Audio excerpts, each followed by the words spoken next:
मैं जी आप लोगों के साथ शेयर करने वाली हूँ बिल्कुल डेली डाला सा प्लाजो पैंट की कटिंग विद स्टिचिंग। आप लोगों को साथ मैंने एक डिज़ाइन शेयर किया था जिसमें मैंने इस तरह से अपने यानी के ड्रेसेस के ऊपर वर्क किया था। ठीक है, वो डिस्क्रिप्शन में लिंक है, आप लोग विजिट करना चाहो तो कर सकते हो। इसका एक पांचा मैंने इस तरफ बनाया है और एक पांचा मैंने उस तरफ को बनाया है। ठीक है, अब इसका ये कर रही हूँ कि पहले एक पल्ला निकाल लूँगी फ्रंट और बैक दोनों का, फिर हम लोग इसका दूसरी साइड के एक टांग का हम लोग पहले कट करेंगे, दूसरी टांग का बाद में कट करेंगे। तो नाप हम लोगों को बहुत लाजमी होंगे। अपनी लेंथ का नाप लेना है, अपनी हिप का नाप लेना है, और आपने जितना यानी कि आप लोगों का अगर वर्क है तो उतना ही पांचा अगर आप लोग अपनी मर्ज़ी से लेना चाहते हो तो वो आपकी मर्ज़ी है। इसका जो शुरू होता है खुला पांचा 9 इंच से शुरू होता है और 15 इंच तक हमारा पैंट का जो पांचा होता है वो हम लोग बना सकते हैं। ठीक है, 8 इंच जो होता है वो नॉर्मल में आता है, 9 से ऊपर आ जाए 15 इंच तक तो वो हमारा होता है जी पैंट में ही रहता है, प्लाजो में रहता है। इससे ज़्यादा अगर हो जाए तो वो हमारा एयरलाइन हो जाता है, और उससे भी ज़्यादा हो जाए तो वो अम्ब्रेला हो जाता है। ठीक है, तो अब यहाँ पर इतना इजी मेथड आप लोगों के साथ शेयर करने लगे, इतना इजी कि आप लोगों को बिल्कुल भी परेशानी नहीं होने वाली। आप लोगों ने क्या करना है कि आपने अपनी सिलेक्टेड एक फेयर को घेर को आप लोगों ने देखना है कि मुझे घेर कितना पसंद है, शलवार का या प्लाजो का या पैंट का। तो हम लोगों ने सबसे पहले मेजरमेंट ही वो लेना है। मुझे 18 इंच इसका रखना है। ठीक है, ये पैंट मैं अपने लिए बना रही हूँ तो 8 इंच मैं इसका यानी कि घेर रखूँगी। ठीक है, इसके अंदर की तरफ को मैं 2 इंच पर निशान लगाऊंगी, ये फ्रंट का होगा और नीचे का जो पल्ला है वो बैक का होगा। ठीक है, तो इस तरीके से इसकी मैं कटिंग करूँगी। इसको आप जी यहाँ पर हम लोगों ने पहले अपनी लेंथ चेक कर लेनी है कि लेंथ हम लोगों ने क्या लेनी है। लेंथ मैंने 37 इंच रेडी करनी है। ठीक है, यहाँ पर मैं निशान ले लेती हूँ इस तरीके से 37 का, इस तरह से इसको सीधा कर लेंगे।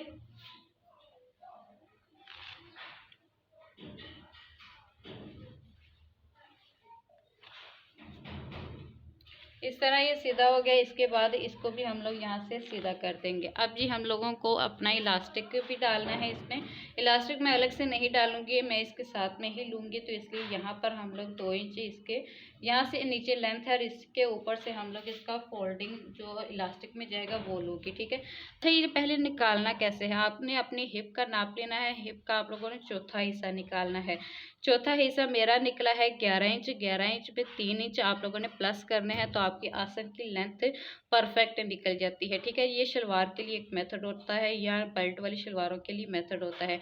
ये लेना आसान आप लोगों को इसी तरह तरीके से निकालना है। इसमें से अब आप लोगों ने, आपके पास कोई भी नंबर आ सकता है, इसमें से 1 इंच आप लोगों ने माइनस कर देना यानी कि निकाल देना है। मेरे पास आ जाएगा 13 इंच। अब 13 इंच में दोनों आसन को जब स्टिच करेंगे तो आधे इंच का हम लोग मार्जिन दबाते हैं। ठीक है, आधे इंच का जो मार्जिन हम लोग दबाएंगे तो बनेगा 13.5 इंच। 13.5 आपका कोई भी नाप हो सकता है, यहाँ पर 14-15 आप लोगों का कम भी हो सकता है। मेरा 13.5 इंच है। अब 13.5 इंच में से हम लोगों ने 1.5 इंच कम करना है। कितना? 1.5 इंच। तो हमारे पास आ जाएगा 12 इंच। 12 इंच इस लेंथ वाले निशान से हम लोगों ने नीचे की तरफ को लेना है। 12 इंच पर हम लोग ऐसे निशान लेंगे, इन निशानों को हम लोग ऐसे उठा लेंगे। अब इसमें क्या करना है कि हम लोगों को इसमें बहुत डीप करके इस तरह से डीपली हम लोगों को इसमें शेप देनी है। ठीक है, इस तरीके से शेप दे लेनी है। अब नीचे हम लोगों ने क्या करना है, नीचे आप लोगों का जहाँ पर वर्क है उस पॉइंट पे आप लोगों ने इस तरह से शेपर पट्टी रखनी है। इसमें हल्का सा मैंने मार्जिन रख लेती हूँ एक्स्ट्रा, तकरीबन 1 इंच का। ठीक है, यहाँ पर ये रखने के बाद ऊपर जो आसन का पॉइंट है इसके साथ ऐसे मैच कर लेना है। ठीक है, अगर आप लोगों के पास ये इंच टेप नहीं है तो आप लोगों ने तकरीबन आसन से नीचे 5 से 6 इंच आना है।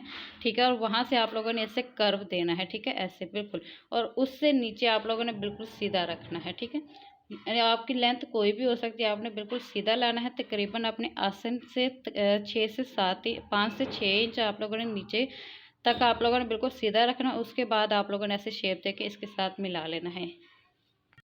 अच्छा, ये जो निशान लगाए थे उन्हीं के ऊपर एक्स्ट्रा मार्जिन बीच में ही रखते हैं। ठीक है, हम लोगों ने इसकी कटिंग कर दी है। ठीक है, यहाँ से भी इसकी मैंने कटिंग यहाँ फोल्डिंग तक कर दी है। ठीक है, अच्छा यहाँ पर जो लूज़ प्लाजो होता है ना, बिल्कुल लूज़ बनाते हैं, उसके साइड में स्टिच नहीं देते।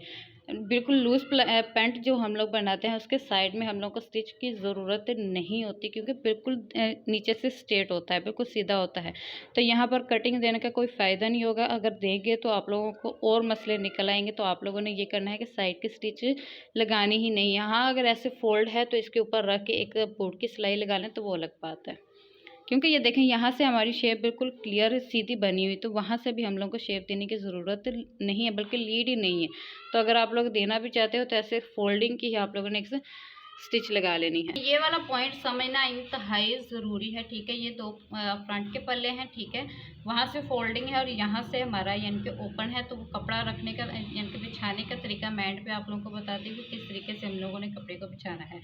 ये दो फ्रंट के पल्ले हैं और ये दोनों बैक के। अब यहाँ पर आप लोगों ने क्या करना है कि ये वाला जो फ्रंट का आसन कट किया है, इससे हम लोगों ने 1 इंच नीचे की तरफ इस तरह से निशान लेना है, ठीक है। अब इस निशान से आप लोगों ने अपना जितना माइनस किया हुआ था वो सारा आप लोगों ने इसमें ऐड करना है। पहले हम लोगों ने 1 इंच ऐड किया, यानी कि माइनस किया था अपनी आसन की लेंथ का, वो हम लोगों ने इसमें डाल दिया। अब दोबारा हम लोगों ने 1.5 इंच कम किया था, वो भी हम लोगों ने डाल लिया। इसके बाद हम लोगों ने 14 इंच का अपना आसन लेना है, ठीक है, जो हम लोगों का रेडी निकला था, ठीक है। इसके बाद हम लोगों ने इसके ऊपर की तरफ को 2 इंच एक्स्ट्रा लेना है, जो हमारा इलास्टिक की फोल्डिंग के लिए जाना है, ठीक है। अब ये जो पॉइंट है, इसी पॉइंट से हम लोगों ने इसको ऐसे बिल्कुल सीधा निशान लेना है, ठीक है। इस तरीके से हम लोगों ने निशान ले लिया। अब यहाँ पर अगर आप लोगों का हिप राउंड ज़्यादा है तो आप लोगों के लिए ये वाला पॉइंट करना बहुत मस्ट है, वरना आप लोग ये वाली कटिंग बिल्कुल सेम भी कर सकते हैं इतने लूज पैंट में। तो एक बेसिक तरीका मैं आप लोगों को बता रही हूँ कि पैंट में हम लोगों को ये कटिंग करनी लाजमी है, ठीक है। यहाँ से तकरीबन आप लोगों ने 3 इंच बाहर की तरफ को निशान लेना ही लेना है, ठीक है। 3 इंच का निशान लेंगे और इसमें हम लोगों ने बिल्कुल खड़ी खड़ी सी हम लोगों ने इस तरह से शेप देनी है, ठीक है। इसमें हम लोगों को कोई भी एक्स्ट्रा मूवमेंट नहीं करनी। अब ऊपर की तरफ को देखेंगे, ये देखें यहाँ पर 14 इंच का जो आसन था वो कंप्लीट करने के बाद 2 इंच का मैंने इलास्टिक की फोल्डिंग के लिए लिया था। इसके बाद यहाँ से हम लोगों ने इस तरीके से इसकी शेप दे लेनी है। शेप हमारी गोल होनी चाहिए, बिल्कुल सीधी तिरछी नहीं होनी चाहिए। तिरछी हमारी तकरीबन गोल तकरीबन हमारी यहाँ से 7 से 8 इंच जो है वो बिल्कुल सीधी होनी चाहिए। उसके बाद हम लोग थोड़ी सी इसको गोलाई वाली शेप में करेंगे। नीचे से हम लोग कैसे करेंगे, यहाँ से हम लोगों ने 3 इंच बाहर की तरफ को रखा है, यहाँ से हम लोगों ने 1.5 इंच पर बाहर की तरफ रखना था। अगेन हम लोगों ने वही शेप वही तरीकाकार अपनाना है। ये शेप हम लोग इस तरीके से रखेंगे, ठीक है, ऐसे। अब ये इस तरफ का आप देख पा रहे हो कि कपड़ा हर तरफ आप लोगों को इक्वल ही नज़र आ रहा है, ठीक है। इक्वल नज़र आएगा तभी हम लोग जब स्टिच करेंगे तो कपड़ा हमारे साथ जब इसको एक दूसरे के साथ मैच करेंगे तो वो मुकम्मल जुड़ जाएगा, ठीक है। अगर यहाँ से हम लोगों ने 1.5 इंच कम किया है तो यहाँ पर 1.5 इंच हम लोगों ने एक्स्ट्रा भी डाला है, ठीक। तो इसी के ऊपर हम लोग इसकी कटिंग इस तरीके से जी इसकी मैंने कटिंग कर दिया। अब इसके आसन दोनों जो हैं, ये फ्रंट और बैक दोनों मैंने अच्छे से जमा के रखे हैं। अब यहाँ दोनों आसन की जो है ना मैं सिलाइयाँ पहले लगा लूँगी ताकि आगे पीछे ना हो जाए।